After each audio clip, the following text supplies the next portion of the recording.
ሰላም ጤና ይስጥልን እጅጉን የተወደዳችሁና የተከበራችሁ የአዲስ ስፖርት ቤተሰቦቻችን እንደምን አላችሁልን? ከእናንተው ከሆነው ከአዲስ ስፖርት የዩቲዩብ ቻናላችን አዳዲስ ስፖርታዊ ጉዳዮችን ልናካፍላችሁ እነሆ በዕለተ ሰኞ የማለዳ ስፖርት የመረጃ ሰዓታችን በድጋሚ ተገናኘን። ስለምታደምጡን ስለምትከታተሉን ቆይታችሁም ከኛ ጋር ስለሆነ እጅጉን ከልብ አድርገን ነው የምናመሰግነው። በዛሬ ፕሮግራማችን የተለያዩ ስፖርታዊ ጉዳዮችን ወደ እናንተ እያደረስን ቆይታን እናደርጋለን። የዛሬውን ፕሮግራም እየመራው ፉአድ ባሩ ከእናንተ ጋር ቆይታን አደርጋለሁ። እናንተም ቪዲዮአችንን ላይክ፣ ቻናላችንን ሰብስክራይብ እያደረጋችሁ ቆይታችሁን ከኛ ጋር አድርጉ። ከመሸጋገሪያ በኋላ ተመልሰን ስንመጣ ትላንት የተደረጉ እግር ኳሳዊ ጨዋታዎች ነበሩ። የተለያዩ ውጤቶች ተመዝግበዋል። በጀርመን ቡንደስሊጋ፣ በጣሊያን ሴሪኤ፣ በፍሬንች ሊግ 1 እንዲሁ ደግሞ በስፓኒሽ ላሊጋ እና በእንግሊዝም የኤፍኤ ካፕ መርሃ ግብሮች ትላንትና ቀጥለው ተደርገዋል። የእነሱን የጨዋታ ውጤቶች እናነሳለን። ከዛ ውጭ ደግሞ ማንቸስተር ዩናይትድን፣ አርሰናልን፣ ሌሎችም የአውሮፓ ታላላቅ ክለቦችን የተመለከቱ ስፖርታዊ ጉዳዮችን እያነሳን ነው ቆይታን የምናደርገው። ፉአድ ባሩ ፕሮግራሙን እመራለሁ። እናንተም ቪዲዮአችንን ላይክ፣ ቻናላችንን ሰብስክራይብ እያደረጋችሁ ቆይታችሁን ከኛ ጋር አድርጉ። ከመሸጋገሪያ በኋላ በድጋሚ ተመልሰን እንመጣለን። አብራችሁኝ ቆዩ።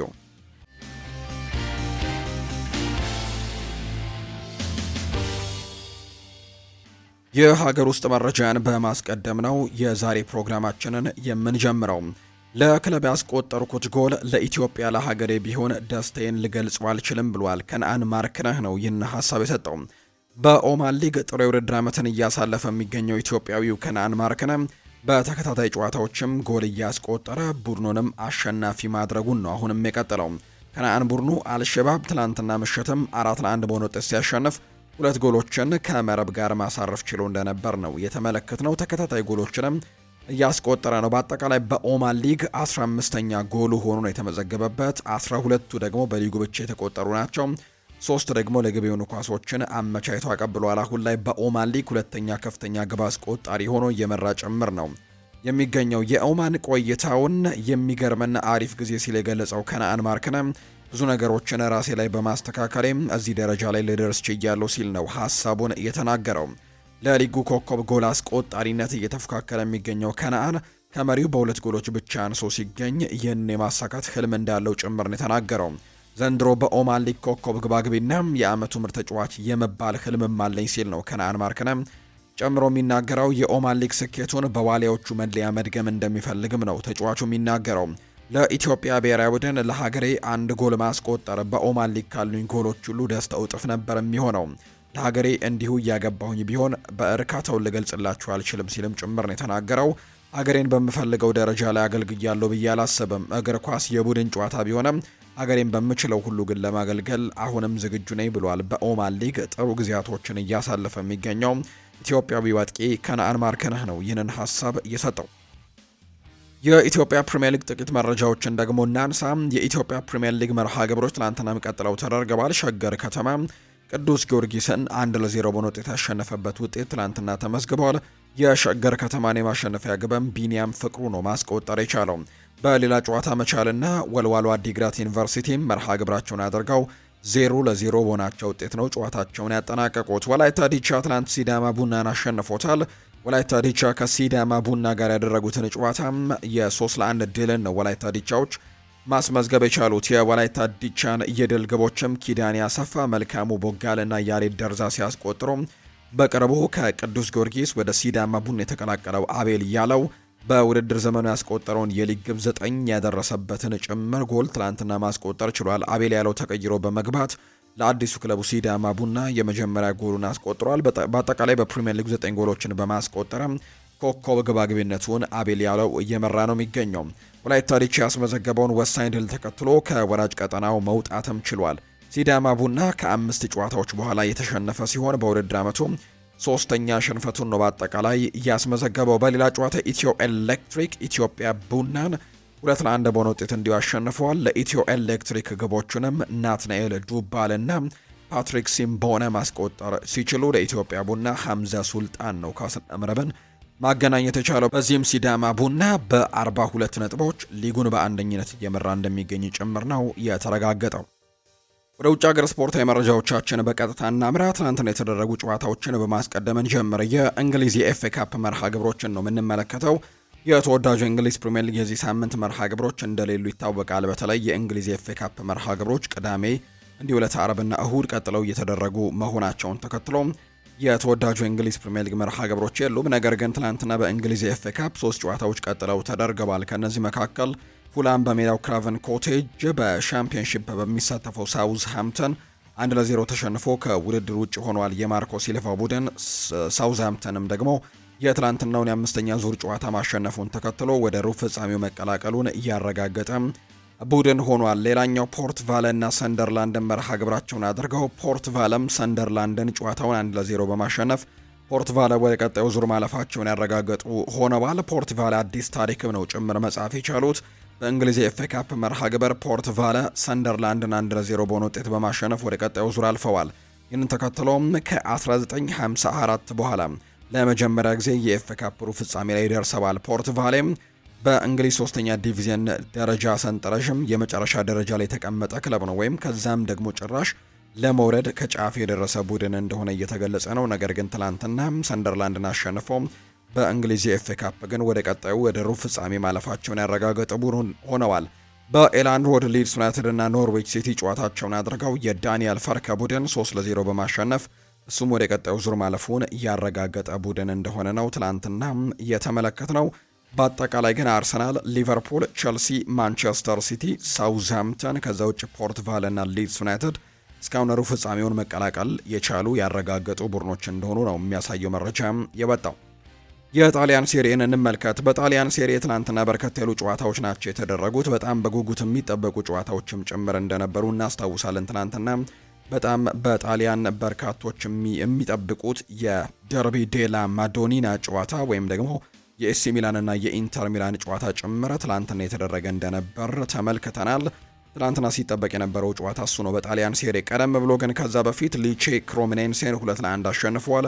ከዛ ውጪ ቬሮና ቦሎኛን 2-1 ያሸነፈበት ውጤትም ተመዝግቧል። ፊዮረንቲናና ፓርማ ጨዋታቸውን 0-0 ሲያጠናቅቁ ዤኗ ሮማን 2-1 አሸንፈዋል። ኤሲ ሚላን በሳንሲሮ ጁሴፔ ማይትሳ የከተማ ተቀናቃኙንና ደርቢውን ኢንተር ሚላንን ያስተናገደበት ጨዋታ ሲጠበቅ የነበረው ነው። እነዚህ ሁለት ቡድኖች እርስ በርስ የተገናኙበት ነው። አንደኛና ሁለተኛ ደረጃ ላይ ተቀምጠዋል። ኢንተር ሚላን በ10 ነጥብ የበላይነት ነበር ሊጉን እየመራ ትላንትናውን ጨዋታ ያደረገው።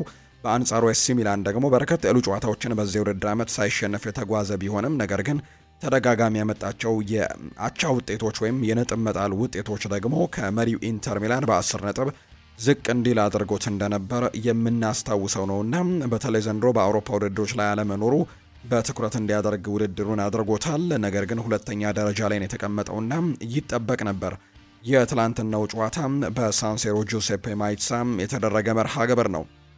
በርከት ያሉ ደግሞ ገንዘቦችን በማስገንባትም በስቴዲየም ገቢ ደግሞ በማግኘትም ሪከርድን ያስመዘገበ ጨዋታ ጭምር እንደሆነ ነው ይፋ የተደረገው። በአጠቃላይ ግን ኤሲ ሚላን ወሳኝ ድልን አሳክቷል። ከዚህኛው ጨዋታ በጣሊያን ሴሪኤ ኤሲ ሚላን ከኢንተር ሚላን ጋር ያደረጉትን ተጠባቂ የሚላን ደርቢ ጨዋታ 1-0 በሆነ ውጤት ነው ኤሲ ሚላን ማሸነፍ የቻለው። ኤሲ ሚላንን ለድል ሊያበቃ ብቸኛ ጎል የሚያስቆጠለው ፐርቪስ ኢስቱፒኒያን ነው። ትናንትና ኳስና መረብን ያገናኘው የመጀመሪያ የኤሲ ሚላን ጎሉንም ነው በሚላን ደርቢ ላይ ማስቆጠር የቻለው ይህ ተጫዋች። ኢንተር ሚላን ከ15 የሴሪኤ ጨዋታዎች በኋላም የመጀመሪያ ሽንፈቱን ያስተናገደው የሊጉ መሪ ኢንተር ሚላን በሴሪኤው ለመጨረሻ ጊዜ የተሸነፈውም በተመሳሳይ በኤሲ ሚላን እንደነበር እናስታውሳለን። ኤሲ ሚላን በሁሉም ውድድሮች ኢንተር ሚላንን 3 ተከታታይ ጨዋታዎችን ሲያሸንፈውም ከ2011 በኋላ ለመጀመሪያ ጊዜ የተመዘገበ እንደሆነ ነው መረጃዎች የሚያሳዩት። ኤሲ ሚላን ማሸነፉን ተከትሎ የሊጉን የነጥብ ልዩነትም ወደ 7 ማጥበብ የቻለበትን አጋጣሚ ተመልክተናል። ምክንያቱም ከጨዋታው በፊት የ10 ነጥብ ልዩነት ነበራቸው። ነገር ግን ትናንት ኤሲ ሚላን ማሸነፉን ተከትሎ ያላቸውን የነጥብ ልዩነት ወደ 7 ማጥበብ ችሏል። ኢንተር ሚላን በ67 ነጥቦች ሊጉን እየመራው ነው። ኤሲ ሚላን ደግሞ በ60 ነጥቦች ሁለተኛ ደረጃ ላይ ተቀምጧል። በቀጣይ ኢንተር ከአታላንታ ነው ጨዋታውን የሚያደርገው። ኤሲ ሚላን ደግሞ ከላትሲዮ ጋር የሚያደርጓቸው መርሃ ግብሮች በርካቶች በጉጉት የሚጠብቋቸው ጨዋታዎች ናቸው። ዛሬ በጣሊያን ሴሪኤ ላትሲዮና ሳስኦሎ የሚያደርጉት መርሃ ግብር የሚጠበቅ ነው። በሌሎች ሊጎችም ትናንትና ጨዋታዎች ቀጥለው ተደርገዋል። በጀርመን ቡንደስሊጋ ሴምት ፓውሊና አይንትራክት ፍራንክፈርት መርሃ ግብራቸውን ያደርገው 0-0 በሆናቸው ውጤት ነው ያጠናቀቁት። ቨርደር ብሬመን ደግሞ ኡኒየን በርሊንን 4-1 በሆነ ውጤት ማሸነፍ ችሏል። በፍሬንች ሊግ 1 ሌንስ እና ሜትስ ጨዋታቸውን ያደርገው ሌንስ 3-0 በሆነ ውጤት ማሸነፍ ችሏል። ብሬስት ደግሞ ሃርቬን 2-0 አሸንፏል። ሊልና ሎሪዮ ትላንትና 1-1 በሆነ ውጤት ነው ጨዋታቸውን ያጠናቀቁት። ሬንስ ደግሞ ኒስን 4-0 ሲያሸንፍ ተጠባቂ የነበረው ጨዋታ ሊዮንና ፓሪስ ኤፍሲ ያደረጉት መርሃ ግብር ነው። አዲስ አዳጊው ፓሪስ በቅርብ ጊዜ በሚያደርጋቸው ጨዋታዎች ላይ ውጤቶችን እያመጣ ነው። ትናንትናም ጠንካራ የውድድር ዓመትን በቅርብ እያሳለፈ የሚገኘው ሊዮንን ነጥብ አስጥሎታል። 1-1 በሆናቸው ውጤት ነው ጨዋታው የተጠናቀቀው። የመጨረሻው ዳሰሳችን የሚሆነው የስፓኒሽ ላሊጋ ነው። ቪያሪያል በሜዳው ኢስታዲዮ ዴላ ሴራሚካ ትናንትና ኤልቼን የገጠመበት ጨዋታ ተደርጓል። በዚህም ቪያሪያል 2-1 በሆነ ውጤት ነው ማሸነፍ የቻለው። ኤታፌ ደግሞ ሪያል ቤቲስን 2-0 አሸንፏል። ሲቪያ በሜዳው ራሞን ሳንቼስ ፒዥዋን ከራዮ ቫይካኖ ጋር ጨዋታውን አድርጎ 1-1 ሲያጠናቅቅ፣ ቫሌንሲያ በሜስታያ በሜዳው ዲፖርቲቮ አላቬስን 3-2 ያሸነፈበት ጨዋታ የትላንትና መርሃ ግብር ነው። ዛሬ ደግሞ ኤስፓኞል እና ሪያል ኦቪዬዶ መርሃ ግብራቸውን እያደርጋሉ። በስፓኒሽ ላሊጋ ማንቸስተር ዩናይትድን የተመለከተ መረጃን ደግሞ እናንሳ። ማንቸስተር ዩናይትዶች በመጪው የክረምት ተጫዋቾች የዝውውር መስኮት ሁነኛ የአማካይ ስፍራ ተጫዋች ማስፈረማቸው እንደማይቀር በተደጋጋሚ የሚገለጽ ጉዳይ ነው። በርከት ያሉ ተጫዋቾችም በፍላጎት ዝርዝራቸው ውስጥ እንዳሉ የምናውቀው ጉዳይ ነው። በዚህ ቦታ ላይም በርከት ያሉ ተጫዋቾች በማንቸስተር ዩናይትድ ፍላጎት ውስጥ በማስገባት ክትትል እየተደረገባቸው ይገኛል። ከነዚህ ውስጥ ጣሊያናዊው የኒውካስል ዩናይትድ አማካይ የሆነው ሳንድሮ ቶናሊ በቀዳሚነት የሚጠቀስ ተጫዋች እንደሆነ በርካቶች ያነሱታል። ምንም እንኳን የተጫዋቹ ባለቤት ክለብ የሆነው ኒውካስል ዩናይትድ ለቶናሊ ዝውውር እስከ 100 ሚሊዮን ፓውንድ ይፈልጋል ተብሎ ቢታሰብም ነገር ግን ተጫዋቹን ለማስፈረም ግን በርከት ያሉ የእንግሊዝ ክለቦች እንቅስቃሴዎችን ሊያደርጉ እንደሚችሉ ጭምር ነው የሚነገረው።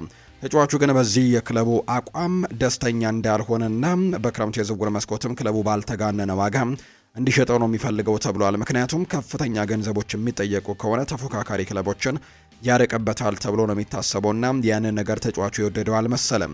ከዚህ በተጨማሪ ግን ሳንድሮ ቶናሊ ማንቸስተር ዩናይትድ በእርሱ ላይ ፍላጎት እንዳለው መገንዘቡም ሲሰማ ለቅርብ ቤተሰቦቹና ለወዳጆቹም ጭምር ፍላጎቱ እንዳለው ገልጾላቸዋል ተብሏል። ሌላኛው አርሰናልም ፈላጊው እንደሆነ በትልቁ የሚታወቅ ጉዳይ ነውና በክረምቱ በሁለቱ ክለቦች መካከል የሳንድሮ ቶናሊን ዝውውር ለማጠናቀቅም ትልቅ ፉክክር ይደረጋል ተብሎ ይታሰባል። ይህንን መረጃ ያወጣው ዘጋርዲያን የተባለው የመረጃ ምንጭ ነውና ተጫዋቹ ወደ ማንቸስተር ዩናይትድም ለማምራት እድሎች እንዳሉት በትልቁ እየተገለጸ እንደሚገኝ ነው መረጃዎች የወጡት። የቀድሞው የቶተንሃምና የሪያል ማድሪድ ተጫዋች የነበረው ጋሬት ቤል ይናገራል። አንቸሎቲ ማንቸስተር ዩናይትድን ቢረከቡ ደስ ይለኛል ሲልም ነው ጋሬት ቤል የሚናገረው።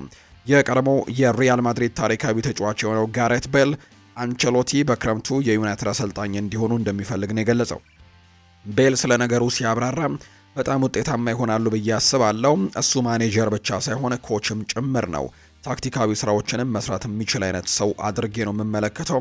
ልጁ ለሁለተኛ ጊዜ በማድሪድ ተቀጥሮ የቴክኒክ ቡድን አባል የነበረበት ጊዜ ከመጀመሪያው ቆይታ ይልቅ በታክቲክ ረገድ ብዙ ስራዎችን ሰርቷል። ሆኖም ግን መጀመሪያ ላይ ቡድናችን ምርጥ ነበር ሲልም ጭምር ተናግሯል። ካርሎ አንቸሎቲ በሄደበት ሁሉ ምርጥ ስራን መስራት ይችላል ብዬ ነው የማስበው። ምክንያቱም እያንዳንዱ ሰው በሀሳቡ የማስማማትና የማቀናጀትም ችሎታ ያለው ሰው ነው።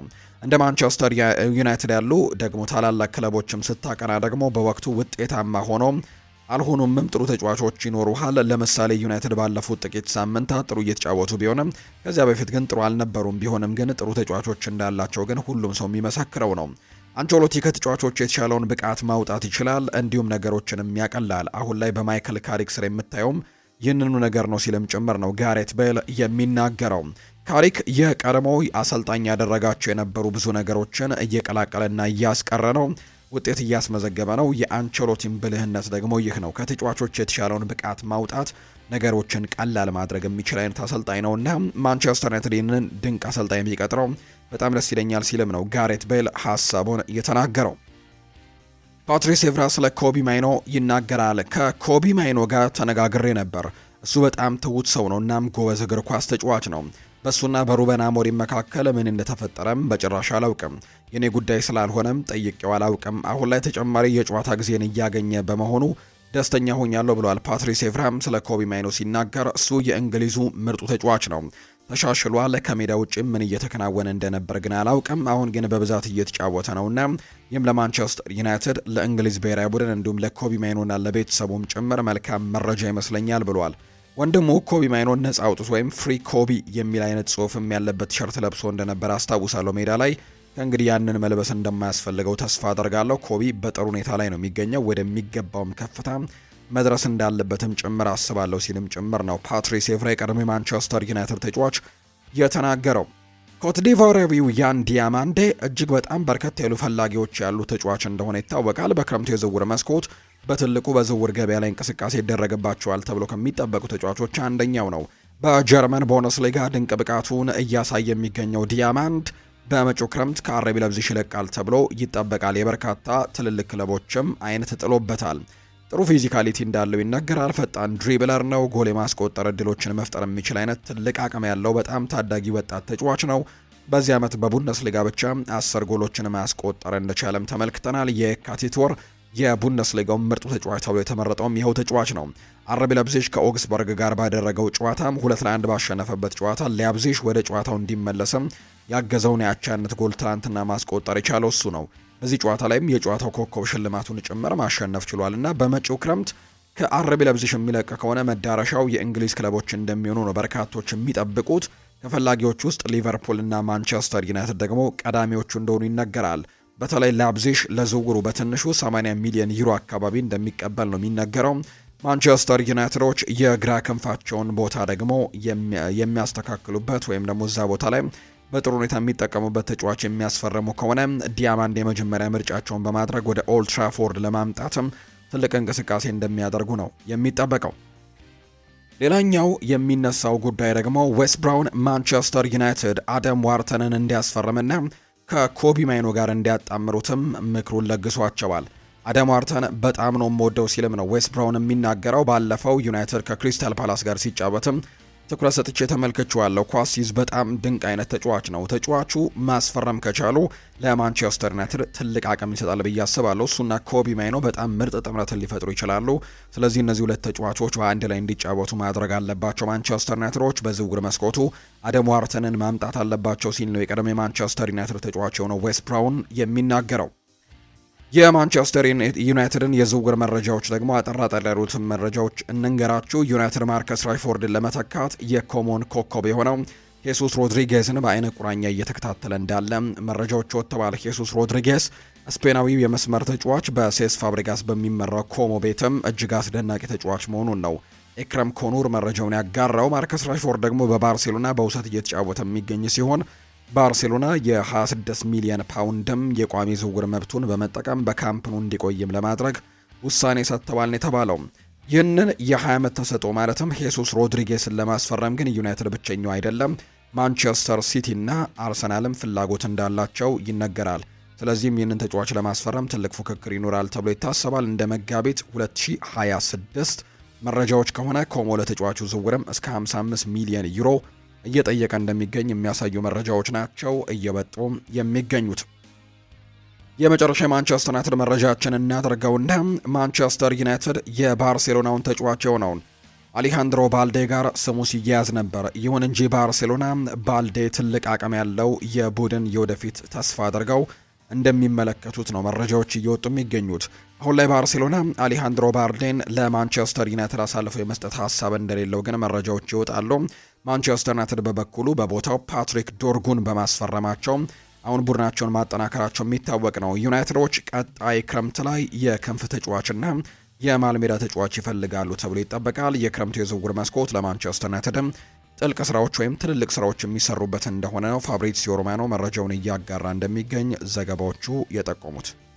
አርሰናልን የተመለከቱ መረጃዎችን ወደ እናንተ ደግሞ እናደርስ። ውድ ቤተሰቦቻችን አርሰናሎች የፒዮሮ ሂንካፒየን ስምምነት በሰኔ ወር ወደ ቋሚነት ይለውጡታል ተብሎ ነው የሚታሰበው። በፍጹም ጥርጣሬ ውስጥም እንዳልሆኑ ጭምር ነው መረጃ የወጣው። ምክንያቱም ይህ ተጫዋች ዘንድሮ ያሳየው አቋም ለአርሰናል በሚቀጥለው የውድድር ዓመት በቋሚነት እንዲቆጠርም ደግሞ ወይም ደግሞ የቋሚ ኮንትራትም እንዲሰጠው የሚያደርግ አይነት እንደሆነ ጭምር የተነገረው። በተለይ ሉዊስ ስኬሊ አቋሙ በወረደበት፣ ከዛ ውጭ ደግሞ ሪካርዶ ካላፊዮሪም ተደጋጋሚ ጉዳቶች በገጠሙበት ሰዓት ላይ ለአርሰናል የደረሰ አይነት ተጫዋች ሆኗል። አሁን ደግሞ በቋሚነትም ቦታውን ማገልገል የሚችል አይነት ተጫዋች እንደሆነ እያሳየ ነው የሚገኘውና አርሰናሎች በክረምቱ ፒዮሮ ሂንካፒየን የቋሚነት ስምምነቱን ያደርጋሉ ተብሎ ይታሰባል። በባየር ሌቨርኩዘን ከባየር ሌቨርኩዘን ሲመጣም በውሰት እንደነበረ የምናስታውሰው ነው። በቀጣይ ግን የቋሚ ስምምነት ይኖረዋል ተብሎ ነው የሚታሰበው። ስምምነቱ በመጀመሪያ የውሰቱን ላይ የተመሰረተው በፋይናንሻል ፌር ፕሌይ ምክንያት ነው። ነገር ግን ሁልጊዜም ደግሞ እንደ ቋሚ ተጫዋች ነበር ይታይ የነበረው።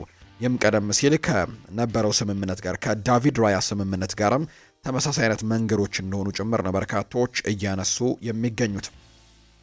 የኤቤሪቼ ኢዜን አስገራሚ ስታቲስቲክስ ደግሞ እንመልከት። ኤቤሪቼ ኢዜ ባለፉት 3 ዓመታት ብቻ ከየካቲት መጨረሻ እስከ ግንቦት መጨረሻ ባለው ጊዜ ውስጥ 22 ጎሎችን ማስቆጠር የቻለ አይነት ተጫዋች ነው። አርሰናል በአሁኑ ሰዓትም በ4 ውድድሮች ላይ ለዋንጫ በሚጫወትበት በዚህ ወሳኝ ምዕራፍ ላይ ይገኛልና ኤዜ እንደ ልማዱ በዚህ ወቅትም ግጥሚያዎችን የመለወጥ ብቃቱን እያሳየ እንደሚመጣ ነው ዘገባዎች የሚጠቁሙት። ለክለቡ ስኬትም ቁልፍ ተጫዋች ይሆናል ተብሎ ይታሰባል። በመጨረሻዎቹ ጊዜያቶች ላይ እስከ ግንቦት መጨረሻ ባለው ጊዜ ውስጥም በጣም በርከት ያሉ ግቦችን የሚያስቆጥር አይነት ተጫዋች ከዚህ በፊት እንደነበር በርካቶች ሀሳቦቻቸውን እየሰጡ ነው። የሊቨርፑሉ የቀድሞ ኮከብ የሆነው ስቲቭ ማክማናማን አርሰናል ዘንድሮ የፕሪሚየር ሊጉን እና አንድ ተጨማሪ የሀገር ውስጥ ዋንጫንም ያሳካል ሲል ነው ግምቱን ያስቀመጠው።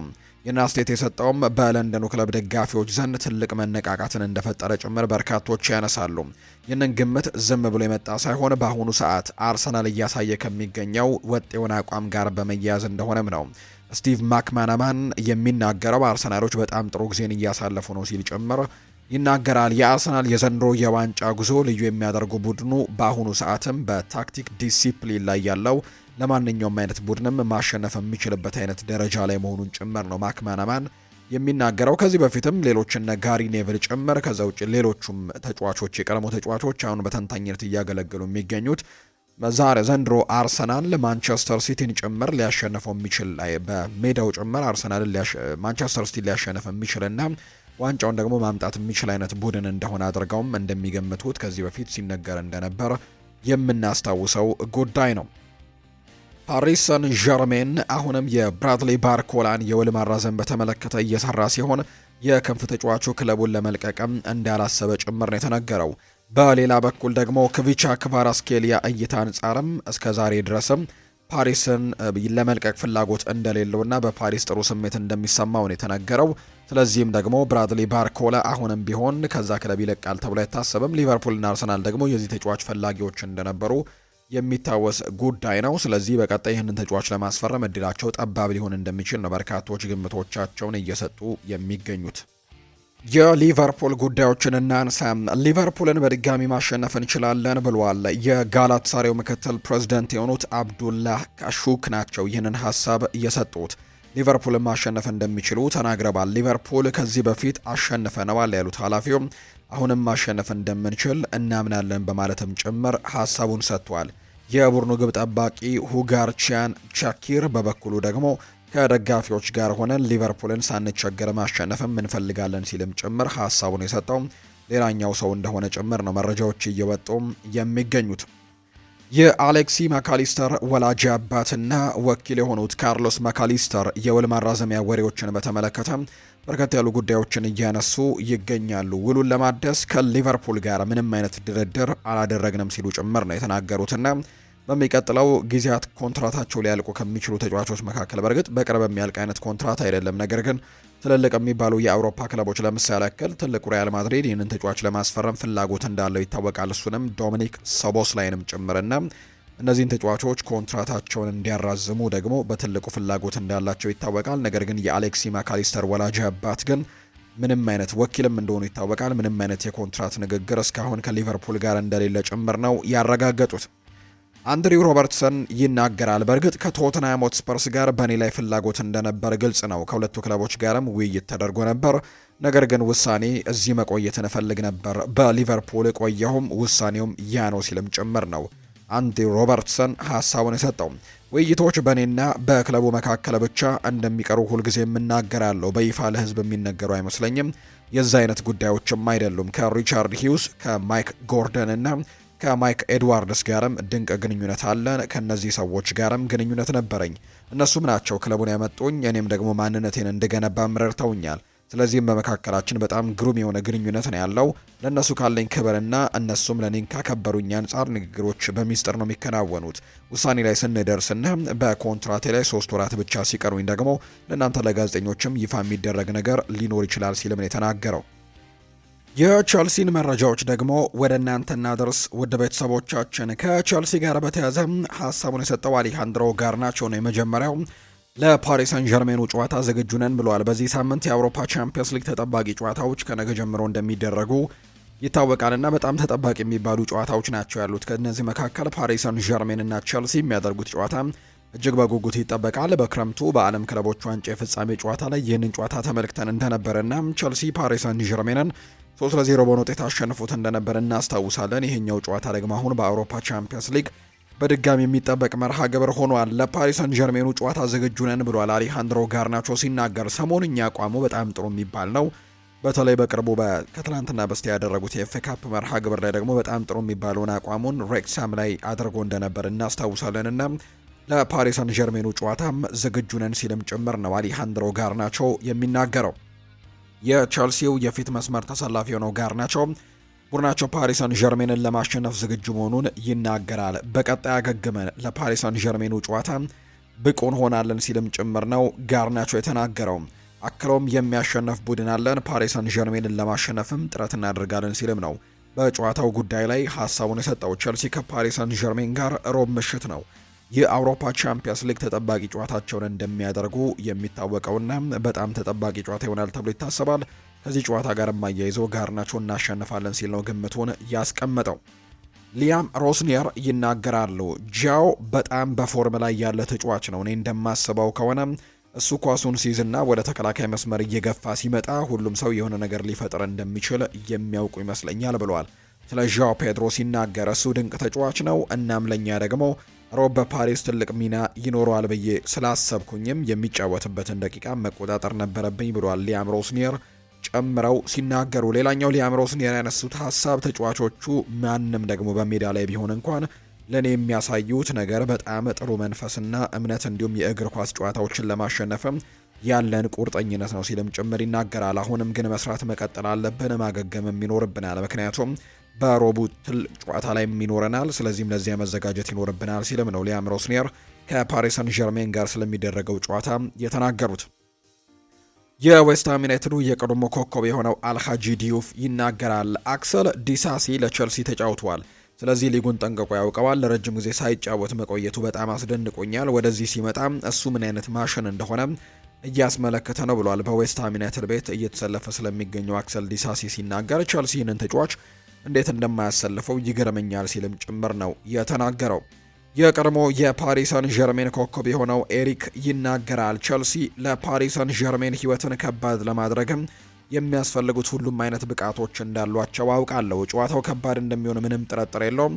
በፊፋ የዓለም ክለቦች ዋንጫ ላይ ከፓሪስ ሰን ዠርሜን የተሻለ ብልጫ ካሳየው ቼልሲ ጋር የሚደረገው ጨዋታ ብዙ የሚጠበቁ ነገሮች አሉ። ቡድኑ ለዚህ አጋጣሚ ተገቢውን ብቃትም ማሳየት ይኖርበታል። ነገር ግን በጣም ፈታኝ ጨዋታ እንደሚሆን ግን አስባለሁ። ቼልሲም ቢሆን ፓሪስ ሰን ዠርሜንን ለመፈተን በጣም ትክክለኛው ቡድንና ጥሩ አቅም ያለው ቡድን እንደሆነ ግን ጠንቅቅ ያውቃለሁ ሲልም ጭምር ነው እየተናገረ የሚገኘውና ቼልሲና ፓሪስ ሰን ዠርሜን የሚያደርጉት ጨዋታ ቀላል ጨዋታ ይሆናል ብዬ አልጠብቅም። ትልቅ ፉክክርን በጨዋታው ላይ እንደምንመለከት በእርግጠኝነት እነግራችኋለሁ።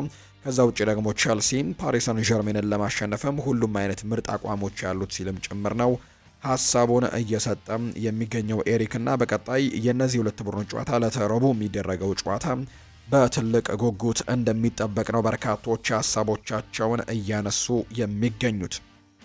ማንቸስተር ሲቲን ደግሞ እንመልከት። ፔፕ ጓርዲዮላ የጨዋታ ቅጣት ይጣልባቸዋል ተብሏል። አሰልጣኝ ፔፕ ጓርዲዮላ ከትላንትና በስቲያ ምሽት በተደረገው ጨዋታ ላይ በውድድር ዘመኑ 6ኛ ቢጫ ካርዳቸውን የተመለከቱት። በዚህ ምክንያትም አሰልጣኝ ፔፕ ጓርዲዮላ የሁለት ጨዋታዎች ቅጣት የሚጣልባቸው ነው የሚሆነው። ይህንን ተከትሎ ፔፕ ጓርዲዮላ በቀጣይ የዌስትሃም ዩናይትድ እና የኤፍኤ ካፕ ሩብ ፍጻሜ ጨዋታ የሚያመልጣቸው ይሆናል ተብሏል። የጨዋታ ቅጣቱ ከአርሰናል በሚደረገው የካራባኦ ካፕ ፍጻሜ ጨዋታ ላይ ተግባራዊ እንደማይሆን ነው ይፋ የተደረገው። ነገር ግን በዌስትሃም ዩናይትዱ ጨዋታና በእንግሊዝ የኤፍኤ ካፕ ሩብ ፍጻሜ ጨዋታ ላይ ሊያመልጣቸው እንደሚችል ጭምር ነው መረጃዎች እየወጡ የሚገኙት። በፍጻሜው ጨዋታ ላይ ግን በካራባኦ ካፕ ፍጻሜ ጨዋታ ላይ ግን ይሄ ቅጣት እንደማይሰራ ነው የተረጋገጠው።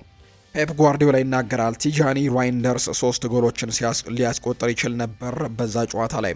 በኤፍኤ ካፕ መርሃ ግብር ላይ የሚያስቆጭ ብቸኛው ነገር ያኛው ነው። በዚህ ውድድር ዘመን በትንሹም ቢሆን የሚሰማኝ ቁጭት በጣም ብዙ ግልጽና ቀላል የሆኑ የግል አጋጣሚዎችን ስለምናባክን ነው። ይህ በእውነት ልናሻሽለው የሚገባ ብቸኛው ነገር ነው። አጨራረሳችን መስተካከል ይኖርበታል ሲልም ነው ፔፕ ጓርዲዮላ የተናገረው ቲያኒ ራይንደርስ ከ3 በላይ ጎሎችን ማስቆጠር የሚችልበት ጨዋታ ነበር ከኒውካስል ዩናይትድ ጋር ያደረግነው መርሃ ግብርም ሲልም ጭምር ተናግሯል። ፔፕ ጓርዲዮላም ስለ ፊል ፎደንም ሀሳቡን ሰጥቷል። ቀስ በቀስ ወደ ቀድሞ ብቃቱ ይመለሳል። በመጨረሻው የሜዳ ክፍል ላይ ወይም ፋይናል ሰርድ ላይ ያለው አስገራሚ ተሰጥኦን ለመጠቀም በአእምሮም ሆነ በመንፈስ ሙሉ በሙሉ ነፃ የመሆን ድፍረት ሊኖረው ይገባል። ኳስን መቀበል፣ ተርን ማድረግና መክፋት ይህንን ደረጃ በደረጃ ያገኘዋል። ከኖቲንግሃም ፎረስት ጋርም በነበረው ጨዋታም ጥሩ ተጫውቷል ብዬ አስባለሁ። ጨዋታውን ደጋግሜ ያልተመለከትኩትም፣ ነገር ግን በጊዜው ጥሩ ተጫውቷል የሚል ስሜት ነበረኝ። እሱ በመጨረሻው የሜዳ ክፍል እጅግ በጣም ወሳኝ ሆኖ ማየትም ለምደናል። ይህ ደግሞ የሚሆነው ስለ ውጤቱ ነው ሲልም ጭምር ተናግሯል። ሳታስብ ስትጫወት ነው በመጨረሻም የሜዳ ክፍል ላይ ነፃ መሆን ይኖርበታል ብሏል። እንዲህ አይነት ጥሩ እንቅስቃሴን በተሳካ ሁኔታ ያደረገ ጊዜ ደግሞ ሙሉ በሙሉ ወደ ቀድሞ ማንነቱ ይመለሳል ብዬ አስባለሁ ሲልም ጭምር ነው ፔፕ ጓርዲዮላ ስለ ፊል ፎደን ሀሳቡን የሰጠው። ሌላኛው ፔፕ ያነሳው ጉዳይ ስለ ሪያን አይት ኑሪ ነው። ባለፉት ጨዋታዎች ብዙ መሻሻሎችን አሳይቷል። እኛም ምን እንደምንፈልግና ምን እንደሚያስፈልገንም በደንብ የተረዳ ይመስለኛል። ከኳስ ጋር ያለው ድንቅ ብቃትም በጣም ጥሩ ነው። በመከላከል ረገድ ደግሞ ሰዎች ከሚያስቡት በላይ ጠንካራ፣ አግሬሲቭና ፈጣን ነው። የተከላካይ ስራውንም እየተሻሻለ ነው የሚገኘው ሲልም ጭምር እንዲሁ ይፋ አድርጓል። ፔፕ ጓርዲዮላ ስለ ማቴዮ ኮቫቺችም ይናገራል። በመጨረሻዎቹ ባለፉት 3 ወይም ደግሞ 4 የልምምድ መርሃ ግብሮችም ወደ ልምምድ ተመልሷል። ካለበት ሁኔታ አንጻር ግን አሁንም ጊዜ ያስፈልገዋል። በቁርጭምጭሚቱ ላይ የተደረገ ሁለተኛው ቀዶ ጥገና ከመጀመሪያው በጣም የተሻለ ነው። ምናልባት በውድድር ዘመኑ ማብቂያ ላይ ጥራት ያለው አገልግሎትም ሊሰጠን ይችላል። ከ1 ዓመት ያክልም ከሜዳ ርቆ ስለነበር ተጨማሪ የልምምድ ጊዜያትም ያስፈልጉታል ሲልም ጭምር ነው ፔፕ ጓርዲዮላ ስለ ማቴዮ ኮቫቺች እየተናገረም የሚገኘው። የሪያል ማድሪድ ጉዳዮችን እናንሳ። ሮድሪ በኖቬምበር 2024 ላይ ወደ ሪያል ማድሪድ ስለመዘዋወር ተጠይቆ ምላሽ ሰጥቶ እንደነበር የምናስታውሰው ጉዳይ ነው። በእርግጥ ይህ ትልቅ ክብር ነው ብሏል በሪያል ማድሪድ መፈለግ። ምክንያቱም ሪያል ማድሪድ በእግር ኳስ ታሪክ ምርጡ ክለብ ነው፣ እንዲሁም እስካሁን ባለው ምርጡ ስኬታማ ክለብ ነው። እንደዚህ አይነት ክለብን ደግሞ አንተን ፈልጎ ከደወለልህ ትልቅ ክብር ነው ሲልም ይናገራል። ስለዚህም አንተ ደግሞ ለዚህ ትኩረት መስጠት ይኖርብሃል ሲልም ጭምር ሮድሪ መናገሩ ይታወሳልና አሁንም የሮድሪና የሪያል ማድሪድ ፍላጎትም እስካሁን ድረስ እንዳልቀነሰ ነው። በተለይ ሪያል ማድሪዶች ይህንን ተጫዋች ለማስፈረም አሁንም ያላቸው ፍላጎት እንደቀጠለ እንደሚገኝ ጭምር የሚያሳዩ መረጃዎች እየወጡ ነው። ሪያል ማድሪድ የማንቸስተር ሲቲውን ስፔናዊ አማካይ ሮድሪን ለማስፈረም ከፍተኛ የሆነ ፍላጎት ነው አሁንም ያለው። ሪያል ማድሪድ አሁን ላይ የተጫዋቹን ሁኔታም በቅርበት እየተከታተለ ሲሆን ተጫዋቹ ስለ ወደፊት ህይወቱ ምን አይነት ውሳኔን ያሳልፋል የሚለው በመጠባበቅ ላይ እንደሚገኙ ነው ፋብሪዚዮ ሮማኖ መረጃውን እያወጣ የሚገኘው። ሪያል ማድሪድ በክረምቱ የዝውውር መስኮት 1 ወይንም ደግሞ 2 የመሃል ተከላካይ ስፍራ ተጫዋቾችን ያስፈርማል። ከዚህ በተጨማሪም ሪያል ማድሪድ ባለፈው ሳምንትም በጀርመን ቡንደስሊጋ ባየር ሚኒክ ከዶርትሙንድ ባደረጉት ጨዋታ ላይ ኒኮ ሽሎተርቤክን ለመከታተል ስካውቶችን ወደ ጀርመን ልኮ እንደነበረ የሚታወስ ነው። አሁን ላይ የኒኮ ሽሎተርቤክ ስም ሪያል ማድሪድ ከያዛቸው ዝርዝሮች ውስጥም በቀዳሚነት እንደሚገኝ ጭምር የተረጋገጠ ጉዳይ ነው። ስለዚህ እዚህ ተጫዋች ላይ ትልቅ ፍላጎትን ያሳያል ተብሎ ይታሰባል። በክረምቱ የተጫዋቾች የዝውውር መስኮት ከሪያል ማድሪድ ይለቃሉ ተብሎ ከሚጠበቁ ተጫዋቾች መካከል አንደኛው ዳቪድ አላባ ነው። የሪያል ማድሪድ ተከላካይ ስፍራ ተጫዋች የሆነው ዳቪድ አላባ በጉዳት ላይ የሚገኝ ተጫዋች ነው። ዳቪድ አላባ ባለፉት የውድድር ዓመታቶችም በጉዳት ከብዙ ጨዋታዎች ውጭ የሆነ የሪያል ማድሪድ ተጫዋች ነው። በዚህ የውድድር ዘመን ደግሞ ከነጮች ቤት የመልቀቅ ዕድሉ በጣም ሰፊ መሆኑን ነው ፋብሪዚዮ ሮማኖ በይፋዊ የትዊተር ገጹ ላይ ወይም ኤክስ ገጹ ላይ ይፋ ያደረገው።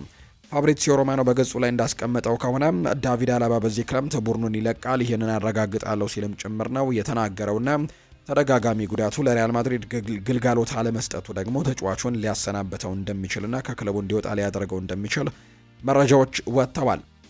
ሪያል ማድሪዶች በክረምቱ የርገን ክሎፕ አሰልጣኝ አድርጎ መሾም ብቸኛውና ትክክለኛው ነገር እንደሆነ ለይተው አውቀውታል።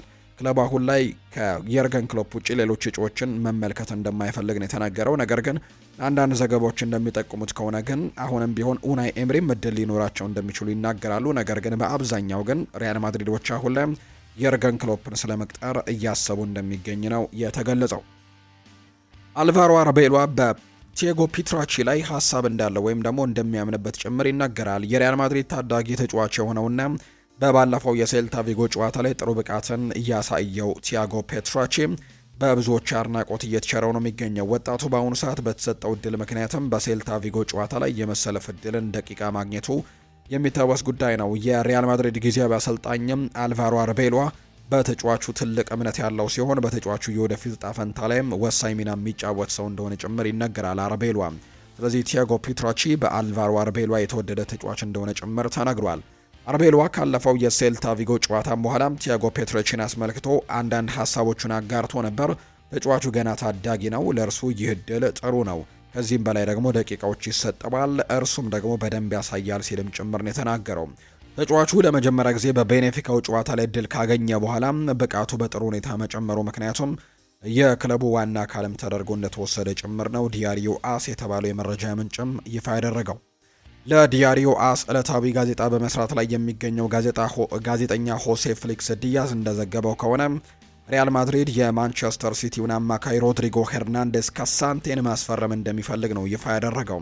ሆሴ ፍሊክስ ዲያዝ በዲያሪዮ አስ መረጃው ላይ ሲያጋራ ለዚህ ውሳኔ ትልቁ ምክንያት ተጫዋቹ በቅርብ ጊዜ የገጠመው የጉልበት ኤሲኤል ጉዳት አሁንም አሳሳቢነቱ እንደቀጠለ እንደሚገኝ ነው ዘገባዎች እየጠቆሙ እንደሚገኙ መረጃዎችም እየወጡ የሚገኙት። ከነዚህ ምክንያቶች ጋር ተዳምሮ ሪያል ማድሪድ በሱ እድሜ ላይ ለሚገኝ ተጫዋች ብዙ ሪስክ መውሰድ ባይፈልግም በጥቂት ገንዘቦች ግን ምናልባት ተጫዋቹን ለማምጣት ለማስፈረምም በትንሹ እንቅስቃሴ ሊያደርግ ይችላል። ነገር ግን ያን ያክል በትልቁ ግን ሊፈለግ የማይችል አይነት ዝውውር ተደርጎ ነው የሚወሰደው ከእድሜው አንጻርና ከዛ ውጭ ደግሞ የኤሲኤል ጉዳቱም አሁንም አሳሳቢ እንደሆነም ስለሚነገር፣ ስለዚህ ምናልባት አነስተኛ ዋጋ ብቻ የሚጠየቅበት ከሆነ ለማምጣት ሙከራዎችን ሊያደርጉ ይችላሉ። ካልሆነ ግን ምናልባት ሮድሪጎን ማስፈረም የማይፈልጉ ከሆነና በክረምቱ ደግሞ ሌሎች ተጫዋቾችን ለማስፈረም እድሎችን ይሞክራል ተብሎ ይታሰባል። ከነዚህ መካከል አደም ዋርተን አንደኛው ነው። በክሪስታል ፓላስ ቤት እየተጫወተ ነው።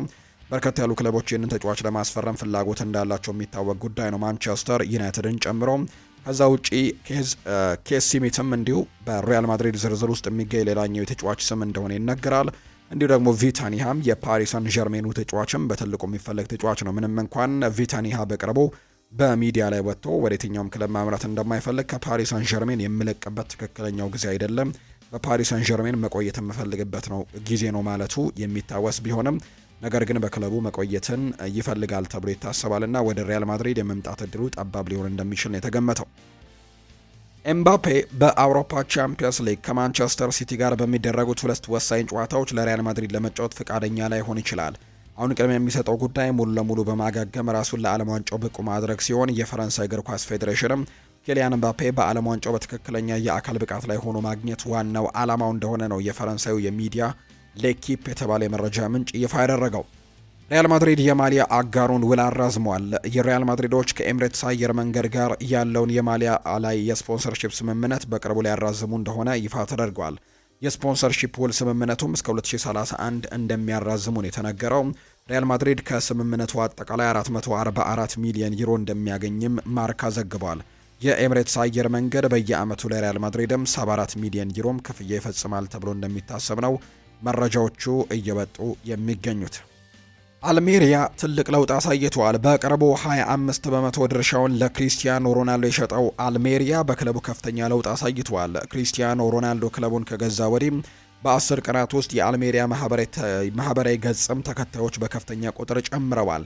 የክለቡ ኢንስታግራም ተከታዮችም በአሁኑ ሰዓት ከ2 ሚሊዮን በላይ በመጨመር 3.2 ሚሊዮን ደርሷል። ይህንን ተከትሎ አልሜሪያ ከፍተኛ ተከታይ ካላቸው 5 የስፓኒሽ ላሊጋ ክለቦች መካከልም የስፔን ክለቦች መካከልም 5ኛ ደረጃ ላይ አስቀምጦታል። በቀዳሚነት የሚቀመጠው ሪያል ማድሪድ ነው፣ 181 ሚሊዮን አለው። ባርሴሎና ሁለተኛ ነው፣ 147። አትሌቲኮ ማድሪድ 18 ሚሊዮን፣ ሲቪያ 3.6 ሚሊዮን። በአንጻሩ አልሜሪያ አሁን በታችኛው ሊግ ላይ ቢገኝም ነገር ግን በስፔን 5ኛ ከፍተኛ ተከታዮች ያሉት ቡድን እንደሆነ ነው እየተገለጸ የሚገኘው በክሪስቲያኖ ሮናልዶ ተጽዕኖ። የኒውካስል ዩናይትድ እና የባርሴሎና ጨዋታ በዚህ ሳምንት ከሚደረጉ የአውሮፓ ቻምፒየንስ ሊግ ተጠባቂ ጨዋታዎች መካከል አንደኛው ነው። ነገ ምሽት ነው የሚደረገው። የፊታችን ማክሰኞ ነገ የሚጠበቀው የኒውካስል ዩናይትድ እና ባርሴሎና የአውሮፓ ቻምፒየንስ ሊግ ጨዋታን የሚመሩት ዳኛ ይፋ ተደርገዋል። ሴንት ጄምስስ ፓርክ እንግሊዝ ላይ በኒውካስል ዩናይትድ ሜዳ ላይ ለሚደረገው ጨዋታ ጣሊያናዊው ዳኛ ማርኮ ጉይዳ በመሃል ዳኝነት ይመሩታል። ባርሴሎና በማርኮ ጉይዳ እየተመራ ያደረገውን አንድ የአውሮፓ ቻምፒየንስ ሊግ ጨዋታ ተሸንፈዋል። ዋና ዳኛው ለመጀመሪያ ጊዜ የኒውካስል ዩናይትድን ጨዋታ ለመጀመሪያ ጊዜ ነው የሚመሩት። ባርሴሎናን ከዚህ በፊት አንድ ያጫውተውት ግን ባርሴሎና ሽንፈት እንደገጠመው ነው መረጃዎቹ የወጡት። የተወደዳችሁና የተከበራችሁ ቤተሰቦቻችን ለዛሬ ያዝንላችሁ አዳዲስ ስፖርታዊ ጉዳዮቻችን እነዚህን ይመስላሉ። ስላደመጣችሁን፣ ስለተከታተላችሁን፣ ቆይታችሁን ከኛ ጋር ስላደረጋችሁ እጅግ ከልብ አድርገን እናመሰግናለን። ፉአድ ባህሩ የዛሬውን ፕሮግራም እየመራው ከእናንተ ጋር ቆይታን አድርጌያለሁ። በቀጣይ ፕሮግራሞቻችን ሌሎች ስፖርታዊ ጉዳዮችን፣ ሌሎች አዳዲስ መረጃዎችን አካተን በድጋሚ ተመልሰን የምንገናኝ ይሆናል። ስላደመጣችሁኝ፣ ስለተከታተላችሁኝ ቆይታችሁም ከኛ ጋር ስለሆነ እጅጉን ከልብ አድርገን እናመሰግናለን። በቀጣይ ፕሮግራሞቻችን በድጋሚ እንገናኛለን። መልካም ጊዜ፣ መልካም ቀንም እንዲሆንላችሁ ነው በአክብሮት የምመኘው።